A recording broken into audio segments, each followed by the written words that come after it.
Hello' everyone, আজি মই লৈ আহিছোঁ আপোনালোকৰ ওচৰলৈ এটা ধুনীয়া ৰেচিপি, পূৰা ৰেষ্টুৰেণ্ট ষ্টাইল ৰেচিপি, যিটো হৈছে আফগানী চিকেন।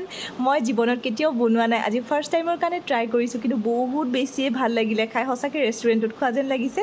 ভাবিলোঁ আপোনালোকৰ লগতো শ্বেয়াৰ কৰোঁ বুলি ৰেচিপিটো। বলক তেনেহ'লে বেছি দেৰি নকৰি ৰেচিপিটো বনোৱা ষ্টাৰ্ট কৰি দিওঁ। আফগানী চিকেন বনাবৰ কাৰণে মই লৈছোঁ 1 কিলো ব্ৰইলাৰ চিকেন, যিটো মই ধুনীয়াকৈ ধুই মেলি চাফা কৰি লৈছোঁ। আৰু মই বেছিখিনি লৈছোঁ লেগ পিচ, যিটো এনেকুৱা ধৰণৰ ৰেচিপিবোৰত আচলতে লেগ পিচ ল'লে বেছি ভাল লাগে খাবলৈ। আৰু লগত লৈছোঁ মই 2টা ডাঙৰ পিঁয়াজ, কেইফুটামান নহৰু আৰু আদা। আৰু মেইন বস্তুটোৱে হৈছে এইটো হৈছে ধনিয়া। মই 2-3 মুঠিমান ধনিয়া লৈছোঁ আৰু এইখিনি ধুনীয়াকৈ চাফা কৰি লৈছোঁ। আৰু এতিয়া মই মিক্সিত ধুনীয়াকৈ গোটেই ধনিয়াখিনি দি ল'ম। এইটো এটা পেষ্ট বনাই ল'ম মই। লগত যিখিনি আদা, নহৰু আৰু পিঁয়াজ আছিলে সেইখিনিও গোটেইখিনি দি দিম ইয়াতে। দি মেলি ইয়াৰে এটা ধুনীয়াকৈ পেষ্ট বনাই ল'ম।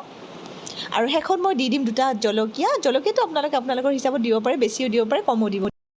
আৰু এয়া মোৰ পেষ্টটো ৰেডি হৈ গ'ল। আৰু এতিয়া এইখিনি মই ধুনীয়াকৈ বাউল এটাত ওলাই ল'ম। আৰু ইয়াতে মই 250 গ্ৰাম দৈ এড কৰিম। দৈটো আপোনালোকে যিকোনো ধৰণৰ দৈ ল'ব পাৰে, ঘৰত থকা দৈ লৈ ল'লেই হ'ল। আৰু ইয়াতে মই এইখিনি এতিয়া মিলাই ল'ম আকৌ এবাৰ। আৰু এয়া চাওকচোন, ধুনীয়াকৈ মিক্স হৈ গৈছে গোটেইখিনি। আৰু ইয়াতে এতিয়া মই সোৱাদ অনুসৰি নিমখ দিম আৰু হালধি গুড়ি দি দিম আৰু অকণমান দি দিম জিৰা গুড়ি।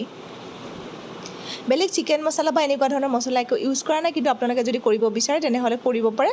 অকণমান আৰু দি লৈছোঁ মই ইয়াতে জালুকৰ গুড়ি দি পেলাই। এতিয়া ধুনীয়াকৈ আকৌ এবাৰ মিলাই লৈছোঁ গোটেইখিনি। এয়া মোৰ চাওকচোন মিশ্ৰণটো কিমান ধুনীয়া হৈ গৈছে। এতিয়া মই চিকেনখিনি মেৰিনেট কৰিম। চিকেনখিনি মেৰিনেট কৰিবৰ কাৰণে মই যিখিনি মিশ্ৰণ ৰেডি কৰিলোঁ তাৰে আধা ভাগ মই ইয়াতে দি লৈছোঁ। বাকীখিনি মই গ্ৰেভিটোৰ কাৰণে ৰাখি দিম। আৰু এতিয়া ধুনীয়াকৈ চিকেনখিনি মেৰিনেট কৰি ৰাখিম মই। আৰু এইখিনি 1 ঘণ্টামানৰ কাৰণে মেৰিনেট কৰিলে ভাল হয়। আপোনালোকে যিমানখিনি টাইম পাৰে তেনেকৈ ৰাখি দিলেই হ'ল। মই আধা ঘণ্টাৰ কাৰণে এইখিনি মেৰিনেট কৰি ৰাখি দিছিলোঁ ফ্ৰিজত।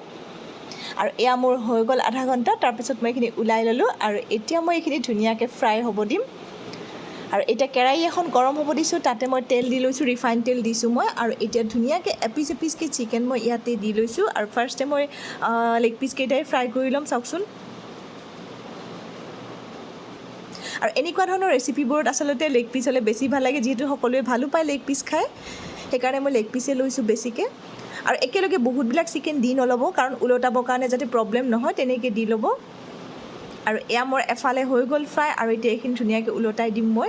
আৰু চাওকচোন, কালাৰটো ইমানেই বেছি ধুনীয়া আছিলে নহয়, পূৰা তন্দুৰী চিকেন টাইপো লাগিছিলে। আৰু ৰেষ্টুৰেণ্টবিলাকত যে ৰাখে নহয় চিকেন টিক্কা মছলা, তেনেকুৱা টাইপো লাগিছিলে। আৰু ফ্ৰাই কৰি খায়ো বহুত বেছি ভাল লাগে। এনেকৈ মই ফ্ৰাই কৰি এবাৰ খাই চাইছোঁ এপিচ, কিন্তু বহুত টেষ্টি আছিলে খাবলৈ। আৰু এয়া মোৰ এইখিনি প্ৰায় ৰেডি হৈয়ে গ'ল। আৰু এতিয়া এইখিনি ধুনীয়াকৈ মই ওলাই ল'ম, গোটেইখিনি উঠাই ল'ম।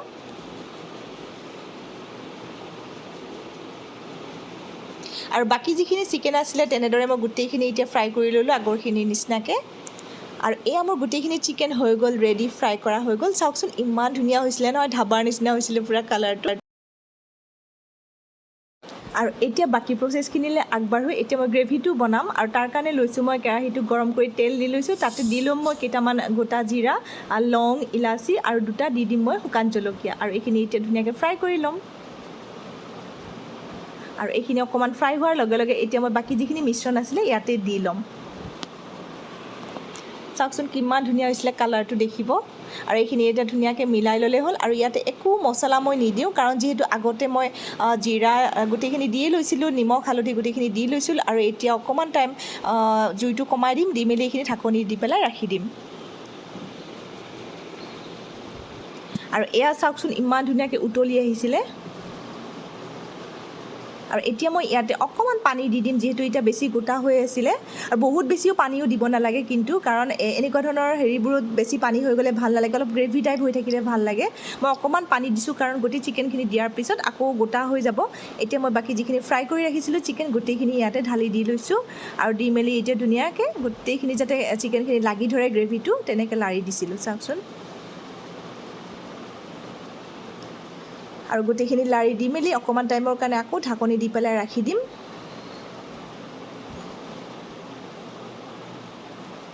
আৰু এয়া চাওকচোন গোটেইখিনি ধুনীয়াকৈ উতলি আহিছে। আকৌ এবাৰ ওলটাই দিম, যাতে গোটেইখিনি চিকেনতে গ্ৰেভিটো লাগি যায়। সেইকাৰণে আকৌ এবাৰ ওলটাই দিছোঁ মই। আৰু এতিয়া মই ইয়াতে দি দিম অকণমান গৰম মছলা আৰু লগত দি দিম এচামুচ বাটাৰ দিয়াৰ লগে লগে স্মেলটো যে ইমান ধুনীয়া হয়, আৰু খাব টেষ্টটো বহুত বেছি ভাল হয়। একেবাৰে ইজি হয় বনাব, একদম সহজতে হৈ যায়, একদম চিম্পল ৰেচিপি হয়, খাই কিন্তু বহুত বেছি টেষ্টি হয়। এয়া মোৰ ৰেডি হৈ গ'ল আফগানী চিকেন। আৰু আজি মই বেলেগ একো আইটেম বনোৱা নাই, যিহেতু এনেকুৱা ধৰণৰ আইটেমবোৰ থাকিলে বেলেগ বনালে খাই মজা নালাগে, সেইকাৰণে মই অকল ভাত আৰু আফগানী চিকেনটোৱে বনাইছিলোঁ। এয়া চাওকচোন মই দি লৈছোঁ। সঁচাকৈ খাব ইমানেই বেছি টেষ্টি হৈছিলে নহয়, এনেকৈ যদি বনোৱা নাই আপোনালোকে বনাই চাবচোন, বহুত বেছি ভাল পাব। আৰু এয়া মই খাব লৈছোঁ, সকলোৱে খাই আছিলে পিছে, কিন্তু চবে কেমেৰাত ওলাব লাজ কৰে, সেইকাৰণে দেখুওৱা নহ'ল। মই আপোনালোকক দেখাই দিছোঁ খাই, বহুত বেছি ভাল লাগিলে। যদি ভিডিঅ'টো চাই ভাল লাগিলে তেনেহ'লে প্লিজ লাইক, শ্বেয়াৰ, কমেণ্ট কৰিব নাপাহৰিব।